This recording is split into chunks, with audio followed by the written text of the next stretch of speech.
একদিন সকালে জেলার IPS officer madam Anshika Verma তার মা সরিতা দেবীর সঙ্গে বাজারে যাচ্ছিলেন।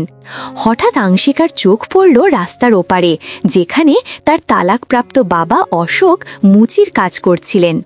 এটা দেখে আংশিকা তৎক্ষণাৎ তার মাকে বলল, মা, ওই দিকে তাকাও, ওটা তো আমার বাবা, তাই না? সরিতা দেবী ভয় পেয়ে বললেন, না মা, ও কিভাবে তোমার বাবা হতে পারে? তোমার বাবা একজন ভালো মানুষ ছিলেন। এই লোকটা মুচি, দেখো সে জুতো পালিশ করছে, এটা তোমার বাবা হতে পারে না। আংশিকা বলল, না মা, তুমি যেই ছবিটা আমাকে দেখিয়েছিলে ওর মুখ একদম সেই রকমই। আমি জানি তুমি মিথ্যে বলছো, ও আমার বাবা। দয়া করে মা, ওকে আমাদের বাড়িতে নিয়ে যাই, দেখো ওর অবস্থা কত খারাপ। এদিকে জুতো পালিশ করতে করতে অশোকের চোখ সরিতার দিকে পড়ল। তিনি জুতাগুলো দেখেই চিনে ফেললেন এবং লজ্জায় মাথা নিচু করে ফেললেন। আংশিকা এসব দেখছিল। ঠিক তখনই সে নিশ্চিত হয়ে গেল যে উনিই তার বাবা। কিন্তু সরিতা তাড়াতাড়ি তাকে টেনে সেখান থেকে নিয়ে যেতে লাগলেন। তিনি বারবার বলতে লাগলেন, এটা তোমার বাবা নয়, তুমি ভুল বুঝেছ, চলো বাড়ি যাই। কিন্তু আংশিকা মায়ের হাত ছাড়িয়ে বলল, না মা, বাবাকে বাড়ি নিয়ে চলো, দেখো ওনার অবস্থা কত খারাপ, সব ঠিক হয়ে যাবে। মা, যদিও তোমাদের তালাক হয়ে গেছে, তবুও উনি আমার বাবা। তোমার আর ওনার মধ্যে ঝগড়া থাকতে পারে, কিন্তু আমার আর ওনার মধ্যে কোনো শত্রুতা নেই। আমি আমার বাবাকে বাড়ি নিয়ে যাব। কিন্তু সরিতা রাজি হলেন না। রেগে চিৎকার করে বললেন, দেখো আংশিকা, যদি তুমি ওকে বাড়িতে নিয়ে যাও, আমি তোমার সঙ্গে থাকব না। যদি তুমি তোমার বাবাকে চাও, তাহলে আমাকে ভুলে যাও। এত জেদ করো না, ও তোমার বাবা নয়। তারপর সরিতা জোর করে আংশিকাকে টেনে বাড়িতে ফিরিয়ে আনলেন। অসহায় হয়ে আংশিকা কিছুই করতে পারল না, কেবল চুপচাপ মায়ের সঙ্গে চলে এলো। ওদিকে অশোক সব কিছু দেখছিলেন। তার মনে একটাই ভাবনা ঘুরপাক খাচ্ছিল, আমার মেয়ে কত বড় হয়ে গেছে। যদি আমার মেয়ে আমার সঙ্গে থাকতো, হয়তো আজ আমার এই অবস্থা হতো না। আচ্ছা, কোথাও না কোথাও দোষ আমারই, আমার কারণেই আজ আমি এইভাবে বেঁচে আছি। এই ভেবে তিনি আবার কাজে মন দিলেন। বাড়িতে পৌঁছে আংশিকা তার মাকে জিজ্ঞেস করল, মা, তুমি মিথ্যে বলছো কেন? উনি আমার বাবা, তুমি ওনাকে বাড়িতে আনতে চাও না কেন? আমি আমার বাবার সঙ্গে দেখা করতে চাই। যদি তোমাদের মধ্যে ঝগড়া থাকে, যদি তোমাদের মধ্যে শত্রুতা থাকে, তাহলে তোমাদের সম্পর্ক শেষ হতে পারে, কিন্তু আমার সম্পর্ক তো শেষ হয়নি। আমি এখনও তার মেয়ে, আমি আমার বাবার সঙ্গে দেখা করতে চাই। দয়া করে মা, আমাকে একবার ওনার সঙ্গে দেখা করতে দাও। আংশিকা আবার বলল, মা, দয়া করে বলো তো, তোমাদের দুজনের মধ্যে কি হয়েছিল যার কারণে তোমরা আলাদা হয়ে গেলে? আমার কিছুই মনে নেই, কিন্তু যদি তুমি আমাকে সব কিছু বলো, হয়তো আমি সব ঠিক করে দিতে পারবো। আমরা আবার নতুনভাবে জীবন শুরু করতে পারবো। দয়া করে মা, আমাকে সত্যিটা বলো। আমি আমার বাবাকে এই অবস্থায় দেখতে পারছি না। আমি একজন আইপিএস অফিসার, আর আমার বাবা আজ রাস্তায় বসে মুচির কাজ করছেন, এটা আমি মেনে নিতে পারছি না। যদি তুমি বাবাকে বাড়িতে না আনো, আর যদি তোমাদের মধ্যে দূরত্ব না কমে, তাহলে আমিও এই বাড়িতে থাকব না। এখন সিদ্ধান্ত তোমার হাতে, তুমি যা চাও তাই করো, কিন্তু আমি আমার বাবাকে বাড়িতে আনব। এটা শুনে সরিতা দেবী শান্ত গলায় বললেন, তুমি যা ইচ্ছা করো মা, কিন্তু আমি তাকে বাড়িতে আনব না। তুমি এই বাড়িতে থাকতে চাও কিনা সেটা তোমার নিজের সিদ্ধান্ত, কিন্তু আমি কখনোই সেই মানুষটিকে এই বাড়িতে আনব না। আমি এমন আগুন আবার জ্বালাতে চাই না যা একবার নিভে গেছে। যদি তুমি আমার সঙ্গে থাকতে না চাও, সেটা আলাদা কথা। যাই হোক, তোমার বাবা আমাকে ছেড়ে চলে গেছেন। এখন যদি তুমিও আমার ছেড়ে যেতে চাও, তাহলে চলে যাও, কিন্তু আমার মন চায় না যে সে এই বাড়িতে আসুক। মেয়েটা, তুমি বুঝতে পারছো না, বিষয়টা এত গভীর যে আমি তোমাকে বোঝাতেও পারছি না। এই কথা বলে সরিতা চুপ করে গেলেন। আংশিকা মনে মনে ভাবতে লাগল, আসলে এমন কি হয়েছিল যে মা এখনো বাবাকে ক্ষমা করতে পারছেন না? বাবা কি এত খারাপ মানুষ ছিলেন যে মায়ের মনে এত রাগ জমে আছে? কিন্তু কেন? মা কি চান না আমি বাবাকে বাড়িতে নিয়ে আসি, নাকি তিনি চান আমি নিজেই এই বাড়ি ছেড়ে চলে যাই? কেন মা আমাকে এভাবে উপেক্ষা করছেন? তিনি আমাকে ছেড়ে যাওয়ার হুমকি দিচ্ছেন, তবুও বাবাকে বাড়িতে আনতে চান না। আসলে এত বড় সমস্যা কি? আমাকে জানতে হবে, কেন মা এত রেগে আছেন যে তিনি আমাকে হারাতেও রাজি, কিন্তু বাবাকে বাড়িতে আনছেন না। এই চিন্তা মাথায় নিয়ে আংশিকা পরের দিন সকালে চুপি চুপি একা বেরিয়ে পড়ল বাবার সঙ্গে দেখা করতে। সরিতা বুঝতেই পারলেন না মেয়েটি কোথায় গেছে।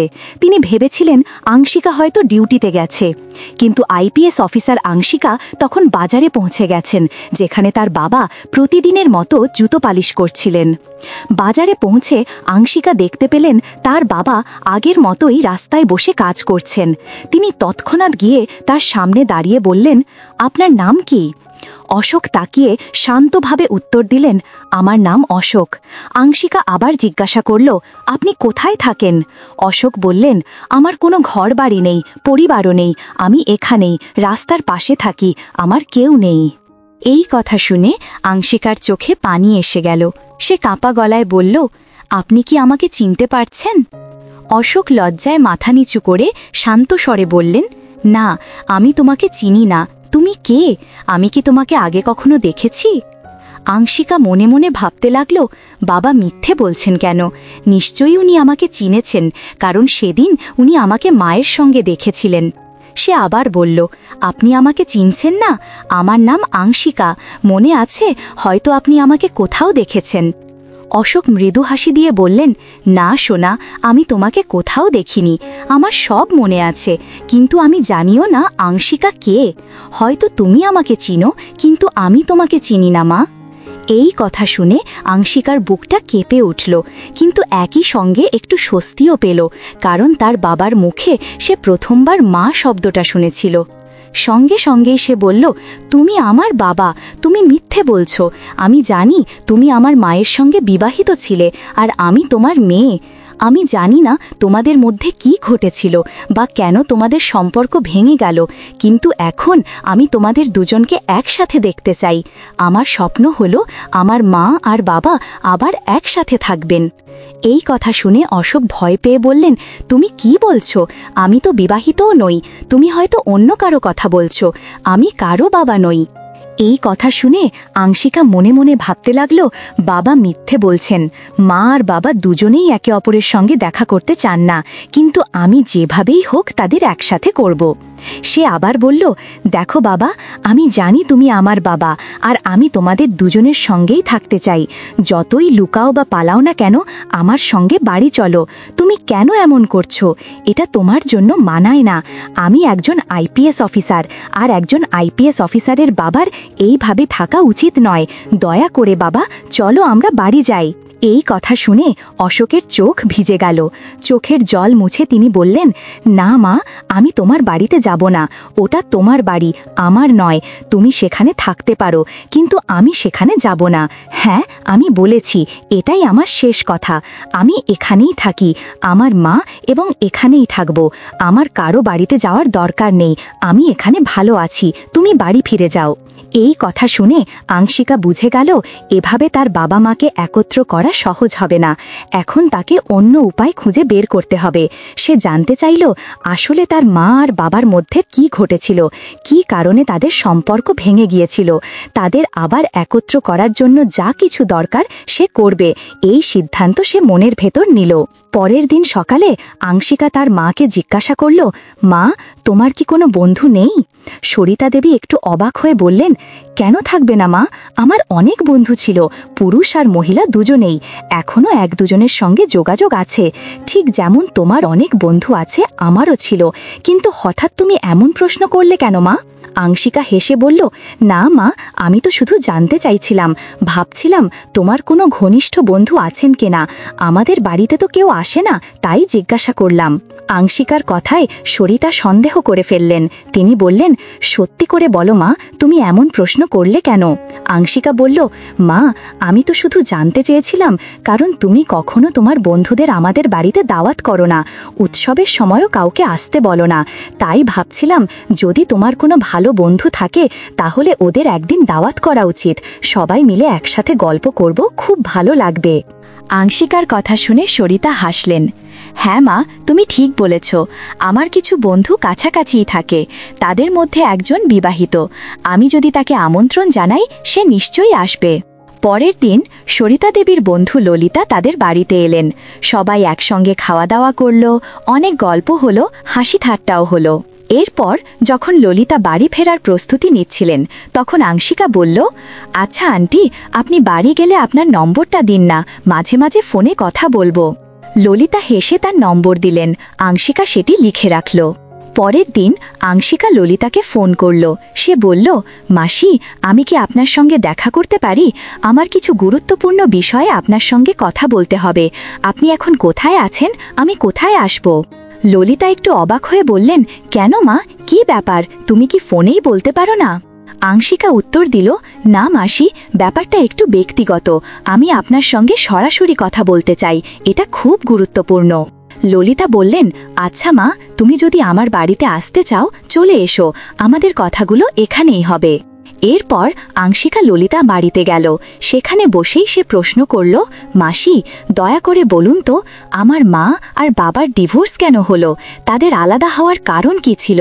আর কেন আমার বাবার অবস্থা এত খারাপ যে এখন তিনি রাস্তায় বসে জুতো পালিশ করেন?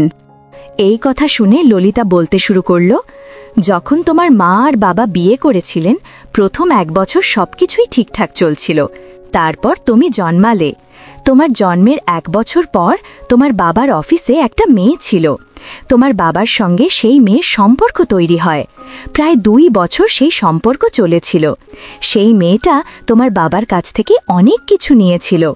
আমি ঠিক জানি না কিভাবে, কিন্তু সে তোমার বাবার সব টাকা হাতিয়ে নিয়েছিল। আসলে তোমার বাবা সেই মেয়ের প্রেমে এতটাই অন্ধ হয়ে পড়েছিলেন যে নিজের কিছু সম্পত্তি বিক্রি করে সেই টাকাও তাকে দিয়ে দিয়েছিলেন। কিন্তু তখন তোমার মা এসব কিছুই জানতেন না। যখন তুমি 4 বছর বয়সী তোমার মা সেই মেয়ের আসল চেহারা জানতে পারে। তারপর থেকেই তোমার মা আর বাবার মধ্যে দূরত্ব বাড়তে থাকে। ধীরে ধীরে সেই ঘৃণা এমন পর্যায়ে পৌঁছায় যে তারা একে অপরের মুখও দেখতে পারত না। সেই কারণেই তোমার মা তোমার বাবাকে তালাক দেয়। তোমার বাবার অবস্থা আগে খুব ভালো ছিল, কিন্তু এখন যে অবস্থায় সে আছে তার কারণ তার নিজের ভুল কাজগুলো। এই কথা শুনে আংশিকার চোখ বেয়ে অশ্রু গড়িয়ে পড়ল। সে কাঁদতে কাঁদতে বলল, মাসি, আমি আমার বাবাকে আবার বাড়িতে আনতে চাই। আমি চাই মা আর বাবাকে আবার একসাথে দেখতে। তাদের এমন অবস্থা দেখে আমার খুব কষ্ট হয়।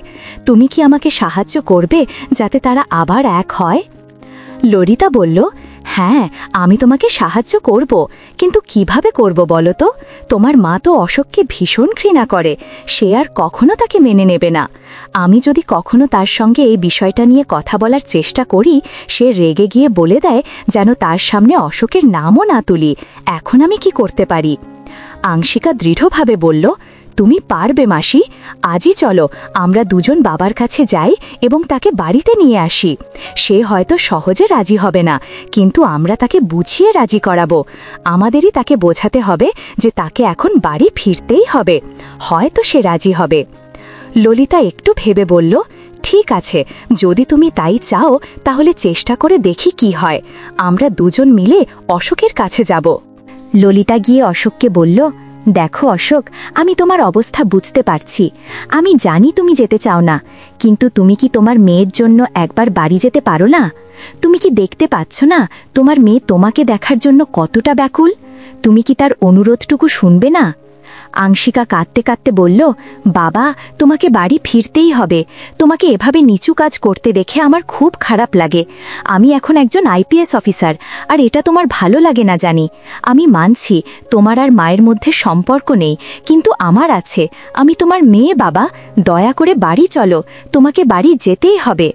অশোক শান্ত গলায় বলল, না আমার মেয়ে, আমি কিভাবে তোমার সঙ্গে বাড়ি যাব? হ্যাঁ, আমি জানি তুমি আমার মেয়ে, কিন্তু এখন তুমি আমার সঙ্গে নেই।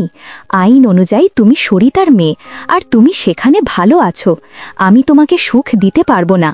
আমার পক্ষে তোমার আর তোমার মায়ের সঙ্গে আগের মতো থাকা সম্ভব না।